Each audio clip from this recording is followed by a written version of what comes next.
Barang siapa membukakan atas dirinya pintu kebajikan, dibukakan Allah atasnya 70 pintu kepada petunjuk. Ni hikmah dia. Sebab itu Nabi sebut orang yang mula-mula buat baik, ad-dallu 'alal khair kafa'ilih. Orang yang menunjuk atas suatu kebaikan, dia seperti orang yang melakukan kebaikan. Contoh, di masjid kita ni ada satu orang, dia kerja atok kuliah tok guru contohnya. Dia duk atok kuliah tok guru. Jadi bila ustaz-ustaz mai, tok guru mai, para ulama mai, soalan Sayyidina Muhammad, siapa yang buka laluan tok guru mai duk mengajar tu? Dia buka satu pintu kebajikan, Allah akan bukakan pada 70 pintu petunjuk.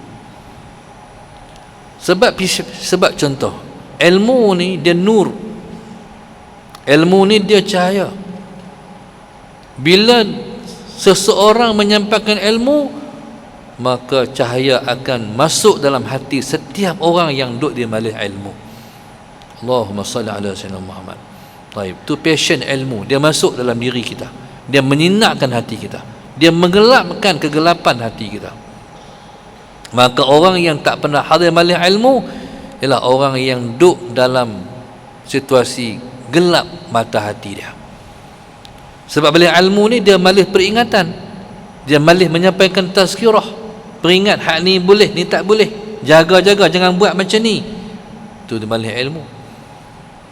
Baik, maka orang yang duduk di majlis ilmu ialah orang yang duduk dalam sinar, ialah orang yang duduk dalam cahaya. Dia atau orang main mengajak.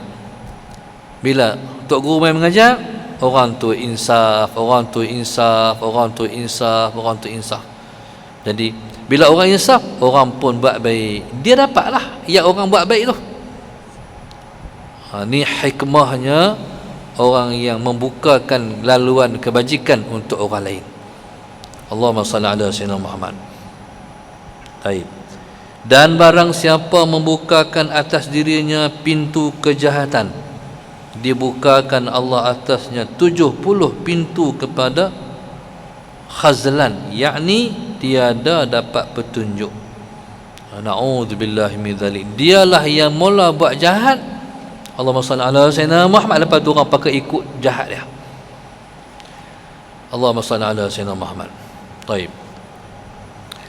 Saya ambil satu pelajaran Dr. Mahdi Tun M. Dulu ni masalah Sayyidina Muhammad, macam-macam orang duk kata kat dia kan. Sampai orang kata Maha Fir'aun, macam-macam. Maha Fir'aun tu dah teruk dah. Dia Maha Fir'aun, teruk pada Fir'aun lagi. Orang duk kata dulu-dulu lah, macam-macam. Waktu tu soalan Sayyidina Muhammad, dia yang membatalkan prakapita untuk sekolah agama rakyat. Hidup, tiba-tiba mati. Tu cerita lama. Okey, dia mai balik jadi Perdana Menteri. Bila dia mai balik, masalah Sayyidina Muhammad kalah hari itu, waktu dia jadi PM hari itu, masalah Sayyidina Muhammad, umat Islam pecah. Contohnya, bila di PM balik ni, umat Islam satu balik. Faham tak? Jadi dia akan menghapuskan kejahatan yang lalu. No? Sebab macam ni, ada satu orang pengarah filem di Yaman. Pengarah filem ni masalah Sayyidina Muhammad, dia mengarah filem hak lolak hak teruk-teruk lamalah, banyaklah keluar filem-filem dia. Dengan takdir Allah, dia insaf. Bila dia insaf, dia pergi jumpa Habib Umar. Bismillahirrahmanirrahim.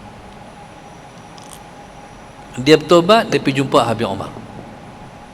Bila pergi jumpa Habib Umar, soalan Sayyidina Muhammad, dia kata tak mau dah mengarah filem. Dia rasa berdosa, dia rasa dia buat jahat banyak, tak mau dah, dia kata. Dia nak duduk masjid, nak baca Quran, nak sembahyang, nak apa semua. Habib Umar kata, taubat hang bukan macam tu. Taubat hang kena mengarah filem tapi hak baik. Hari tu hang marah filem hak jahat, lah ni hang kena mengarah filem hak baik pula. Tu taubat hang. Makna hang kena cover balik jahat hang buat hari tu. Nampak tak tuan-tuan?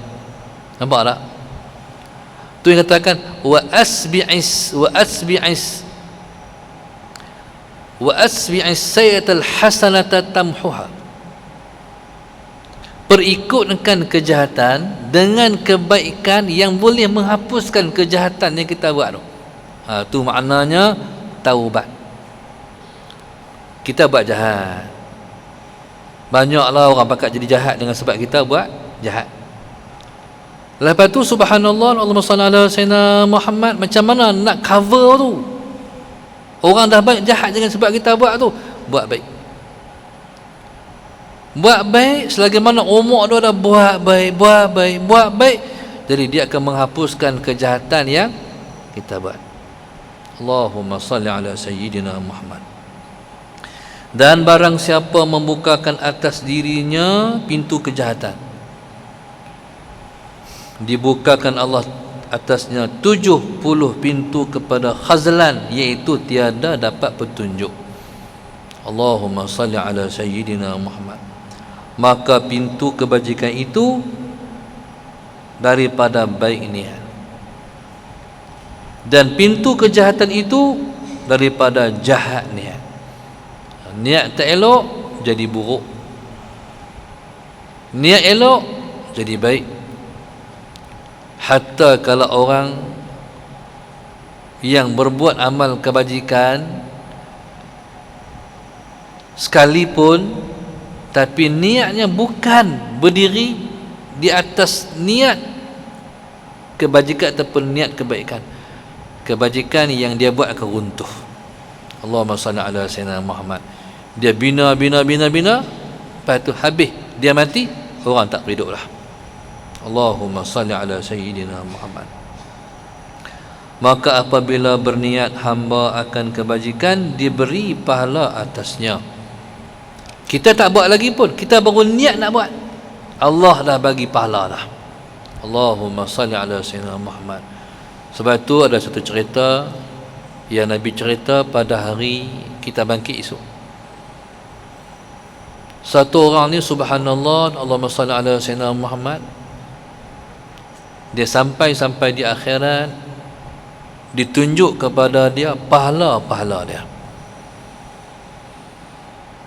Dia tengok pahala-pahala dia bergunung-gunung, punya banyak pahala-pahala dia. Cuma dia terkejut, sebab pahala-pahala yang ditunjuk itu ialah yang masih belum dia buat. Macam mana boleh ada? Dia masih belum buat pun, dia tak buat pun benda tu di dunia hari itu, tapi pasal apa ada pahala dia? Dia pun tanya Allah, pasal apa? Pasal apa jadi macam ni? Aku tak pernah pun turun pergi berjihad lagi pun. Pasal apa pahala jihad ada? Jadi semua pahala-pahala tu dia terkejut. Macam mana ada? Kata Allah, bukankah hang itu niat nak buat? Ya tu hang betul. Itulah pahala dia. Tuan-tuan bayangkan kalau buat, kalau niat nak buat baik pun dah ada pahala begitu besar, macam mana buat? Itulah yang Nabi kata dalam hadisnya, niyatul mu'min khairun min amalih. Niat orang beriman itu lebih baik daripada amalnya. Itu maknanya niat orang beriman itu lebih baik daripada amalnya. Amal tak buat lagi, pahala dah ada. Itulah niat nak buat baik tapi tak buat lagi. Banyak orang yang Tuhan muliakan dengan sebab niat. Allahumma salli ala sayyidina Muhammad.